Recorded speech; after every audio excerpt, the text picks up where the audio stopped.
नमस्कार, मी सुवर्णाच फॅशन क्लबमध्ये तुमचे खूप खूप स्वागत। आज आपण बॅकनेक डिझाइन पाहणार आहोत। खूप सुंदर अशी डिझाइन झालेली आहे। कॉन्ट्रास्ट कलर साडीचा कलर वापरून मी डिझाइन बनवलेली आहे आणि जो व्हिडिओ आहे आजचा व्हिडिओ बॅकनेक डिझाइनचा आहे, पण मी याचा पूर्ण व्हिडिओ जर तुम्हाला पाहायचा असेल कटिंग आणि स्टिचिंगचा, ब्लाउजचा कटोरी ब्लाउज आहे आणि कटिंग आणि स्टिचिंगचा जर व्हिडिओ पाहायचा असेल तर नक्कीच कमेंट करा। आपण वेळ न करता व्हिडिओला सुरुवात करूया। हे पहा, मी त्यासाठी बॅक साइड कट करून घेतलेली आहे। आता गळा रुंदी पाहूया आपण। गळा रुंदी 2 इंच घेतली वरच्या साइडला आणि खालच्या साइडला 2.5 इंच घेतली। तुम्ही गळा तुमच्या आवडीनुसार तुम्ही उंची घेऊ शकता। तर मी खालच्या साइडने पहा 4.5 इंच घेऊन चौकोन बॉक्स आखून घेतला। म्हणजे पाठीचा जो भाग आहे तो 4.5 इंचाचा करायचा, म्हणजे तयार 4 इंच होतो। आता गोल राउंड शेप दिलेला आहे।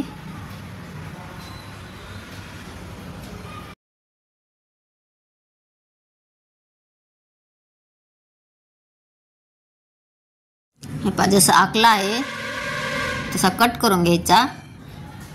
याला कोणताही कॅनव्हास पेपर वापरलेला नाही किंवा पाइपिंग पण केलेली नाही आहे। खूप सुंदर असं झालेला आहे। फिनिशिंगने गळा तयार होतो।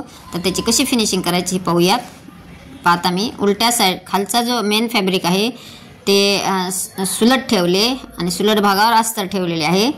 खालच्या साइडला उलट भाग आहे। पहा, अस्तर ठेवून मी पिन लावून घेतल्या। म्हणजे कापड जे आहे ते आपले खूप सुळसुळीत आहे। सिल्कचे कापड आहे, त्यामुळे एकदम सुळसुळीत आहे, त्यामुळे एकदम व्यवस्थित अशा पिना लावून घेतलेल्या आहेत। व्यवस्थित अशा पिना लावून घेतल्या आणि पूर्ण 1 टंचनची शिलाई मार्जिन सोडून आपल्याला पूर्ण शिलाई मारून घ्यायची आहे गोलगळ्याला। कोणताही आपण कॅनव्हास वापरणार नाहीत किंवा पाइपिंग पण करणार नाहीत। तरीही पहा खूप फिनिशिंगने आलेला आहे। पाशी व्यवस्थित असे ठेवून एका हाताने पूर्ण कापड मी पहा कसे जसे व्हिडिओ दाखवलेले आहे त्याप्रमाणे कापड फिरवायचे, अजिबात सरकवायचे नाही किंवा उचलायचे नाही। म्हणजे हा जो गळा आहे तो एकदम फिनिशिंगने येतो।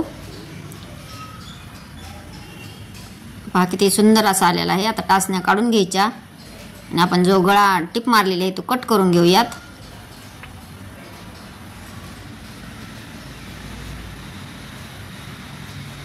छोटे छोटे कट्स मारून घ्यायचे। गळ्याचा जो राउंड शेप आहे तो एकदम व्यवस्थित येतो। छोटे छोटे कट्स मारून घेतले। आता आपल्याला अस्तरच्या साइडला एक नख मारून घ्यायचे आणि अस्तरवर टिप येईल ह्या पद्धतीने आपल्याला एक दाब टिप मारून घ्यायची आहे। आपली ही टिप जी आहे ती अस्तरवर आली पाहिजे। पूर्ण टिप मारून घेतली मी दाब टिप। आता तुम्ही याला इस्त्री प्रेस पण करून घेऊ शकता किंवा असेच व्यवस्थित ठेवून पण टिप मारू शकता। तर मी आता याला कच्ची टिप मारून दाखवते। मी ही टिप जी आहे ते उकलून काढणार आहे, त्यामुळे मोठ्या नंबरची 5 नंबरची शिलाई मारून घ्यायची, म्हणजे जे ब्लाउज आहे ते एकदम व्यवस्थित आणि फिनिशिंगने राहते। परत आपल्याला ही टिप उकलून काढायची आहे। 5 नंबरची टिप मारून घेतली।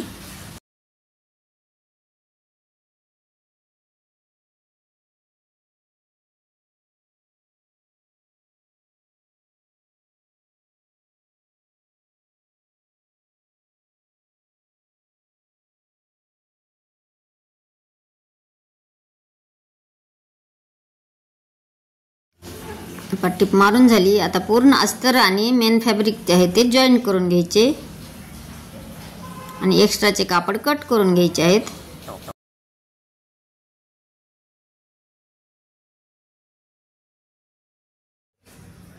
आपले जॉईंट होईपर्यंत तुम्ही कोणत्या पद्धतीने गळा जो आहे तो कसा जोडतात किंवा अस्तर आणि मेन फॅब्रिक कसे अटॅच करतात हे मला नक्कीच कमेंट करा।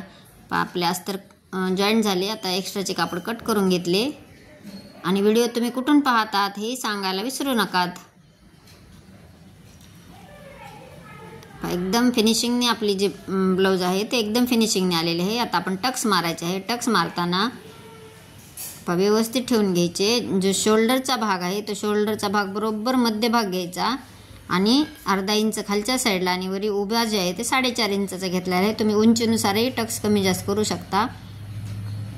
खालच्या साईडला अर्धा इंच आणि वरच्या साईडला 4.5 इंच आणि खालच्या वरच्या साईडला लॉक करून घ्यायचे। जो शोल्डर आहे शोल्डरचा मध्यभाग केलेला आहे, म्हणजे हा जो टक्स आहे तो एकदम पाठीवर व्यवस्थित बसतो। फिनिशिंगने दिसायला ब्लाउज खूप फिनिशिंगने दिसते। दोन्ही टक्स मारून झालेले आहेत। दोन्ही साईडला वरच्या खालच्या साईडला लॉक करून घ्यायचे आणि असे नख फिरवून घ्यायचे। पहा खूप सुंदर अशी पाठीचा भाग तयार झालेला आहे। आता आपल्याला पाठीला पट्टी तर लावायची, कारण ब्लाऊज पाठीला जर पट्टी नाही लावली तर ब्लाऊज जे आहे ते पुढच्या साईडला उतरले जाते, म्हणून आपल्याला पाठीची पट्टी लावून घ्यायची। बापा एका साईडला दुमडून घेऊन मी पाठीची पट्टी लावली। पाठीची पट्टी लावताना एक टिप्स सांगते, हे पहा आपण टक्स मारल्यामुळे पाठीचा भाग जो आहे तो गोलाकार तयार होतो, त्यामुळे पट्टी व्यवस्थित बसत नाही। त्यासाठी आपल्याला टक्सवर मी एक प्लेट घेतलेली आहे, डबल दाखवलेली आहे मी। टक्स जो मारलेला आहे त्या टक्सवर एक प्लेट घेतली, एक टक्स झाला, कारण ही पट्टी जर जोडताना आपण सरळ ठेवली तर खालचे ब्लाऊजचे जे कापड आहे ते खालच्या साईडला येते, त्यामुळे एक प्लेट टाकायची दोन्ही साईडला। ही पट्टी खूप फिनिशिंगनी येते। आपली पट्टी जोडून झाली, तर एक्स्ट्राचे कापड कट करून घेतले। आता याच्यावर पण आपल्याला एक 2-3 ठिकाणी छोटे छोटे कट्स मारून घेतले। याच्यावर आता आपल्याला दाबटीप मारायची आहे। हे दाबटीप पण आपली अस्तरवर आली पाहिजे, या पद्धतीने दाबटीप मारायची।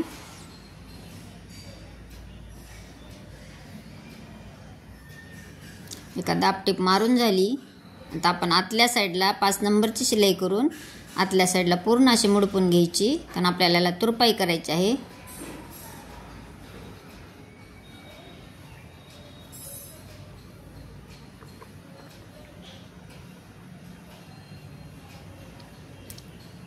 टीप मारून झालेली आहे। आता ह्याची डिझाईन पाहायची, आपल्याला डिझाईन तयार करायची।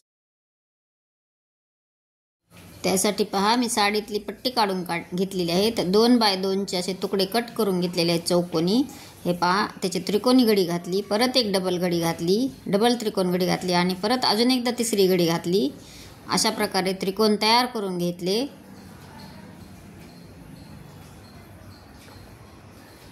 अशा प्रकारे आपण पूर्ण त्रिकोण तयार करून घेणार आहोत। पहा एक डबल घडी, परत अजून एक घातली आणि परत तिसरी घडी घालून घ्यायची आणि ह्या प्रकारे असे व्यवस्थित अशा टिपा मारून घ्यायच्या आणि सगळ्या डिझाईनसाठी आपण असे पूर्ण पॅटर्न तयार करून घेऊयात।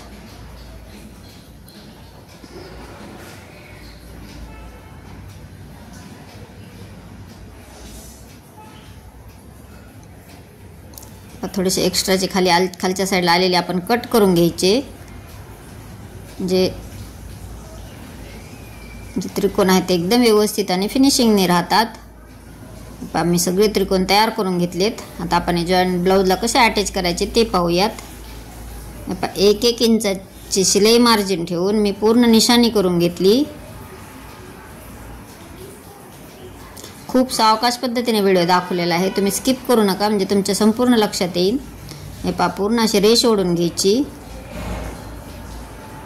आणि ह्याच ब्लाऊजचा मी पूर्ण कटिंग आणि स्टिचिंगचा जर व्हिडिओ पाहायचा असेल तर नक्कीच अपलोड करेन, मला नक्कीच कमेंट करा तुम्ही। पहा ह्या पद्धतीने एक साईडला एक त्रिकोण टोक करायचे आणि दुसऱ्या साईडला दुसरे टोक करायचे। ह्या पद्धतीने पूर्ण ब्लाऊजला मी त्रिकोण जे आहेत ते अटॅच करून घ्यायचे।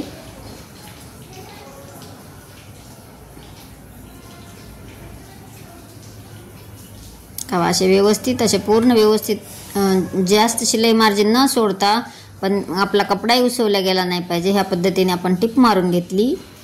तर पूर्ण ब्लाऊजला आपण जॉईन करून घेऊयात।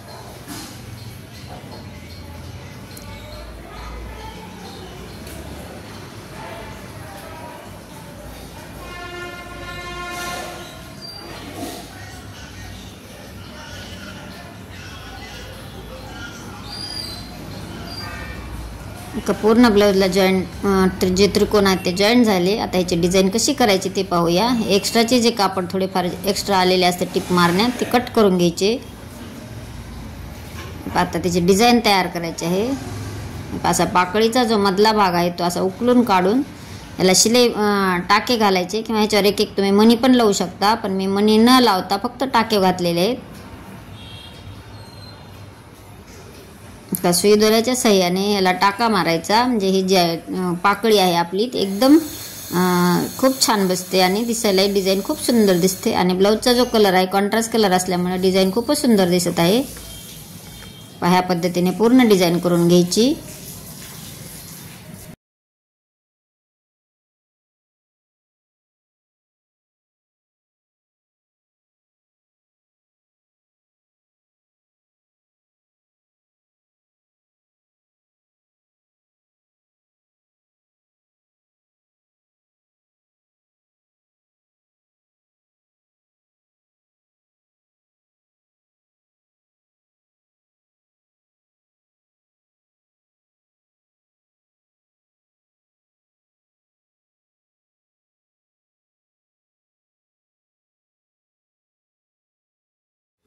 हा डिझाईन पूर्ण तयार झालेली आहे। तुम्हाला ही डिझाईन कशी वाटली? जर आवडली असेल तर तुमच्या मित्रमैत्रिणींना शेअर करा आणि एक लाईक करा। चॅनलला नवीन असाल तर सबस्क्राईब करा। संपूर्ण व्हिडिओ पाहिल्याबद्दल धन्यवाद। भेटूयात नेक्स्ट व्हिडिओमध्ये।